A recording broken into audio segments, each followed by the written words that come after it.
My favorite taco spot is right in the middle of South Central. And one night I was driving home and I was like, you know what? I want a taco. I know it's late and it's dark, but I'm a grown adult and I want a taco. So I start driving to this taco spot, well aware that this could be my last meal. But these tacos are good. And this isn't your normal walk up to the window, order your food kind of place. All of the windows are bulletproof. You have to push a button to buzz the door open to get inside. You order your food through a glass window, they put it on a tray and push it out to you. It's like you're in prison, but you don't know if you're the guard or the prisoner. So I'm walking up, right? I see this one mean-looking thug sitting out front, like he looked mean. He had a scar from here to here. He was wearing a wife beater, some sweats, and some house shoes. You know those corduroy house shoes? This fool had his house shoes on in the outside the house.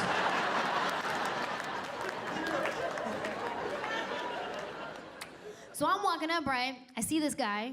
He looks at me, then he looks at my car, and then back to me, and then back to my car. I'm like, oh no, he's gonna rob me. Jesus, I just wanted a taco. So I get all scared, right? I'm like, oh, shoot, what do I do? What do I do? I can't just stop, run back to my car and leave. That's racist. So I'm like, shoot, just act tough, right? Just act tough. So I put my shoulders back. I'm like, yeah, what's up, homie? Put a little stank face on it.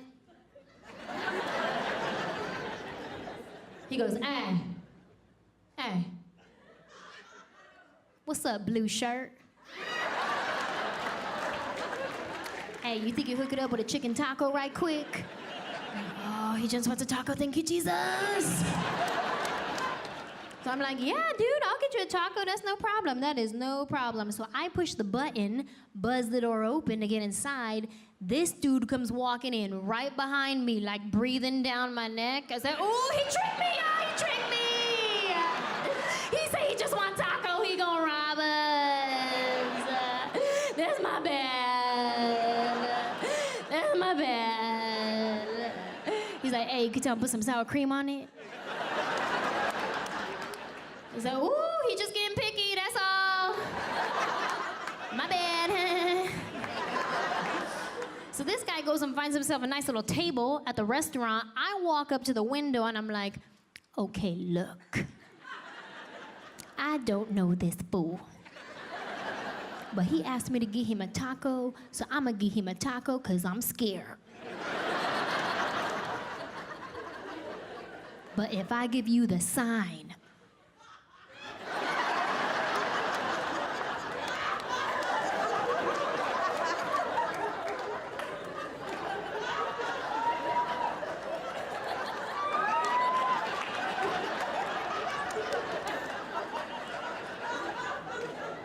that means call the cops. Another thing I've learned living in the South is the bugs are bigger. Y'all got some Nashville geographic stuff happening here. Like in California, we have bugs, but our bugs are killed. Then I get to Nashville. I went to get in my shower one morning. There was a spider in my shower.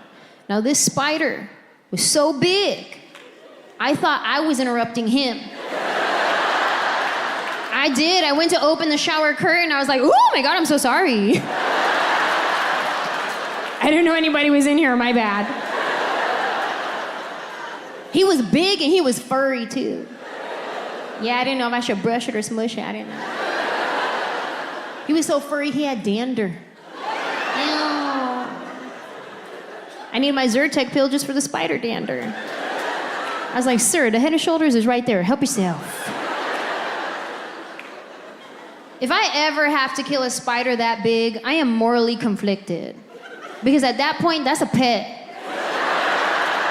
Put a collar on that thing, that's Bubba.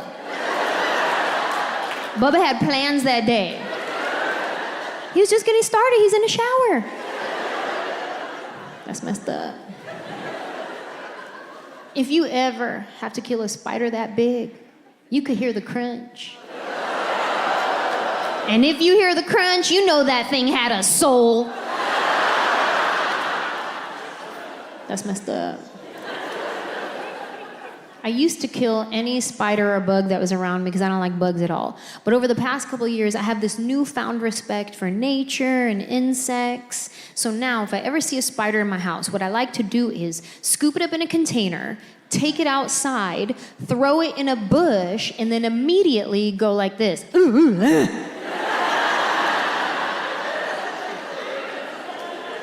But if I'm left with no choice, and I have to kill a spider, I now like to start with an apology.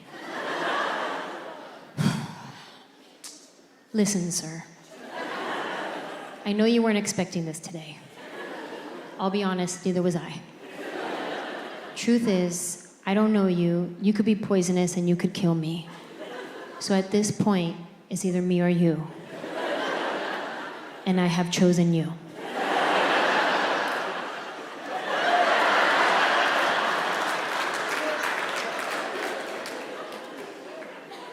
There was this one night, I was home alone, by myself. Because that's what home alone means. And I was watching The Night Stalker. Did you guys see that one? The documentary about the serial killer that was in Southern California, like back in the 80s. So I'm home alone watching this show, super creepy. Episode's done, I turn the TV off, and all of a sudden, I hear this on my front window.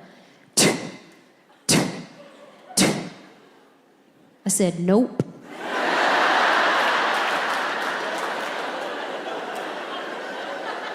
I ran to my room. I put on every piece of clothing that I own. I said, if he's gonna try to assault me, he's gonna have to work real hard.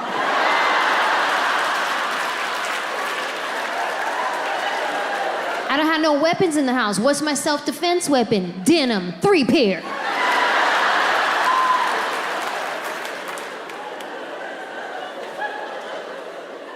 After a while, nobody came in the house, but I kept hearing the noise. Finally, I go to the window, I move the curtain, I look outside, and it's not a psychopath trying to kill me. It was a mosquito. The size of a bald eagle. Or maybe it was a cicada. I don't know. I never seen a cicada in my life, but everybody kept telling me, oh, it's cicada season. Maybe it was one of those.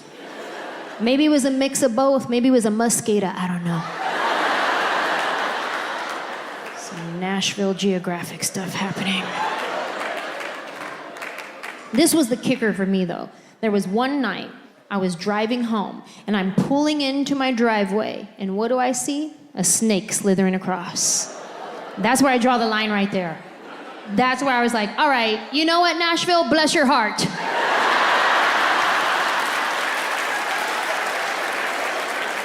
This is getting ridiculous. I'm not a big fan of wild snakes. Pet snakes, I'm okay with. Like, if there was a snake right here and he came with a cosigner, like he came with a guy that was like, oh yeah, that's my pet, he's cool. I like that snake, that's a good snake. Him? I don't know him. He probably had that snake since he was a baby. He probably just ate a baby. Pet snakes, I'm okay with. Like, you know how sometimes you go to a real touristy area and there'll be that one guy with like a 100-pound snake around his neck, and he's just walking around. He's like, yeah, you want to take a picture with my snake? I'm like, I'll do it. He's like, all right, $20. Yeah, I don't need no picture. But the point is, I was down. I was gonna do it if it was free. Because free is my love language. Been touring for 15 years, and my favorite thing to do on tour is eat good food. It's my favorite thing to do. Like, everywhere we go, we try to find the best food. Like, and we want to find that local, family-owned, you can only get this right here type of place. You know what I'm talking about? So everywhere we go, we get the best food. Except when we went to Birmingham, Alabama. I tell you what happened. We get to Birmingham, and I'm doing my thing where I'm just talking to people, asking people where we should go eat. Like, hey, where's the hot spot? Where do you go? I want to know. Let's go. This girl recommends a Mexican restaurant. I was like, "Aww. No, thank you." Because we're in Birmingham, Alabama. I don't want Mexican food here. Like, we're in the South. Take me where I could get some Southern food, like biscuits and gravy, shrimp and grits, butter on butter. But she said a Mexican restaurant. I was like, ooh, hard pass, thanks though. But then I started thinking about it, and I was like, you know what? Hold on. Let me not judge, okay? Because people know their city. They know what's up where they live. They know where to eat. They know the hot spots. So I was like, you know what? Let me not judge. Also, let me not limit my people, because maybe one of my people done immigrated over here. And maybe when he got here, he was like, keep going, don't look back. By the time he looked up, he's in Birmingham, Alabama. Is this California? Nah, you went the wrong way. Highway. But maybe he decided to stay. And maybe he started by making tacos on a little taco cart right outside of the nightclub. Everybody starts hearing about Jaime's Tacos. Hey, have you ever had one of Jaime's Tacos? Those are the best tacos I've ever had in my life. Jaime's Tacos, Jaime's Tacos. Maybe he is so popular, he opens up a taco truck. Hey, have you ever been to Jaime's Taco Truck? Those are the best tacos I've ever had in my life. Jaime's Tacos, Jaime's Tacos. Maybe he gets so popular, he opens up his very first restaurant in Birmingham, Alabama, Jamie's.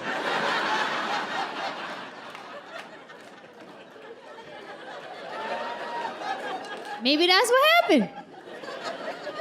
So I was like, you know what? Let me not judge. Let me go ahead and check out this Mexican restaurant in Birmingham, Alabama. So we get there. As soon as I walk in, I notice that it's all white people, not one Mexican. Strike one. Listen, this is not about white people. This is about the rules of restaurants. Whatever restaurant you go to, whatever culture that restaurant is, if you do not see the people of that culture in that restaurant, leave.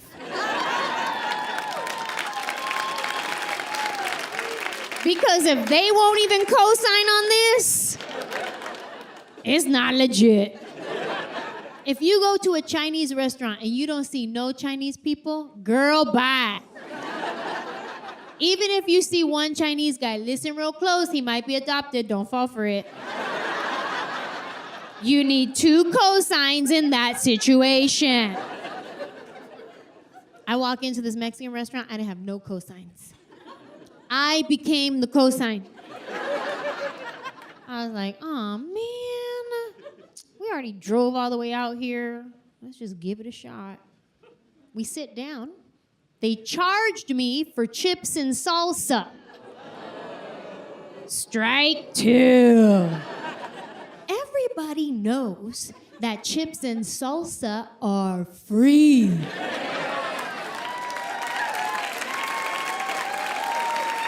It is our gift to humanity. Oh, but not in Birmingham, Alabama. Chips and salsa, that'll be $2.75. Excuse me, please?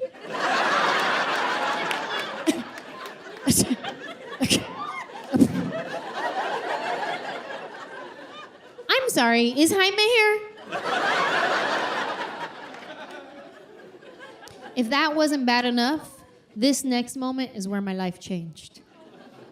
I'm reading the menu, and it says they have guacamole and seasonal guacamole. I said, seasonal guacamole? What's that? Are there any Mexican people here tonight? Okay, let me ask you a question. Have you ever heard of seasonal guacamole? Me either. I never heard of it in my whole Mexican life. I didn't know what it was. I had to ask my waiter. I said, excuse me, sir? Yeah, Chad.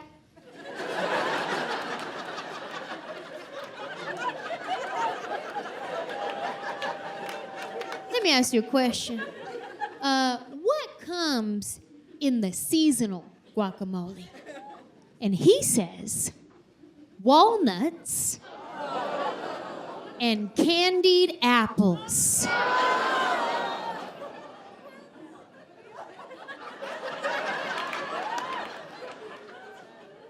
Y'all, I was personally offended. I could not believe they were doing this to my people. I knew I needed to say something. I needed to speak up. This was my si se puede moment. But we were in the South, so the only words that would come out of my mouth were, I rebuke you in the name of Jesus. You take that guacamole back to the pit where it came from. I do not receive that. Get under my feet, devil.